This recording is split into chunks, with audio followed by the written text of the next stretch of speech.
Okay, so the first thing we're going to do is curl our hair so that we get a bit of texture and movement in it. As always, I like to use the Remington curling wand just because it's my favourite. Okay, so I've done curling my hair. I don't really go into one, it's just so I can get the texture in it.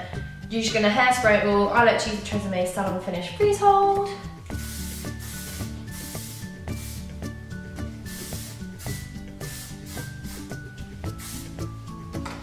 Okay, now once you've done that, you're going to separate your hair out, and by that I mean you're just going to take a bit of the fringe out. I like to take the bits of hair just in front of the ear, like this.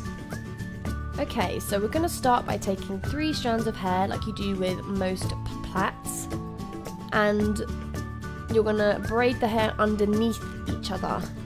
The reason we're doing this is because Katniss Everdeen actually has a Dutch braid, which is basically an inverted French plait. So instead of the plait sort of being grown on the inside, it appears on the outside, making your hair look more thick. It works the same as a French plait. You take hair from outside of the braid like this and pull it into the rest of the braid as you go along. My hair isn't too thick, so you can't see it that well, but there's a shot later that will show you it a bit better when I'm finished. The mistake I made was I didn't pull my braid too tight, which you'll see at the end when I mess it up that it comes quite loose, but that's fine. Just, I'd say for future references, make sure you pull it tight. This is my first time doing this, so you live and you learn, don't you? Also, be wary if you have curled your hair, make sure you pull your strands out all the way to the end, because as you can see, I started to form a bit of a clump and it got quite difficult. I had a bit of a moment where I didn't know what I was doing with my hands there.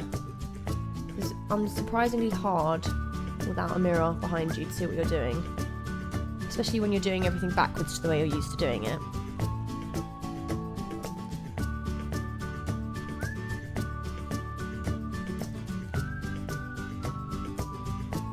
I have to say the next bit where you have to change your hands over to continue the braid around the side is so tricky.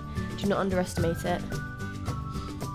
So yeah, once you've done that, just continue French braiding your hair down, remembering to leave out the bits of the fringe that you wanted to leave out.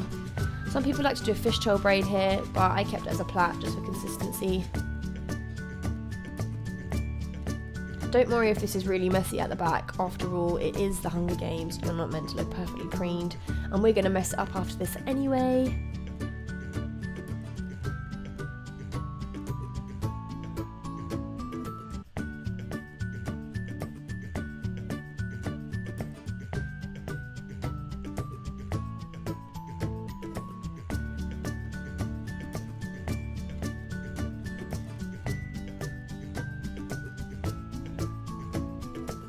So here comes the fun part. Just push your hair up the braid. This creates it a roughage look. A roughage look? That's what I meant. Just pull the hair out, ruffling it up, making it look a bit bigger and thicker than it is. Here's where I told you it looked quite loose when I started to pull it out. If you don't want it to look that loose, just obviously make sure you pull the braid tighter, but I like mine messy and casual looking.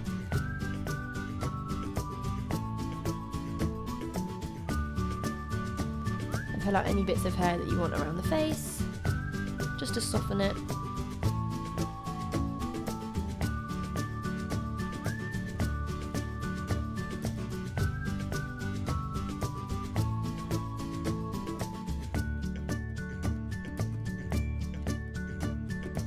And voila!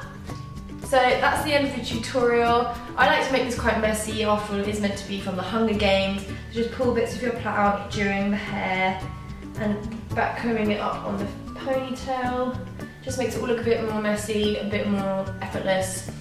But yeah, I hope you didn't find this too tasking. It is quite complicated switching your hands over, but you get used to it, and it probably helps if you have a mirror behind you to see what you're doing. I'll leave all my relevant links in the description below. I hope you found this tutorial helpful, and thank you for watching.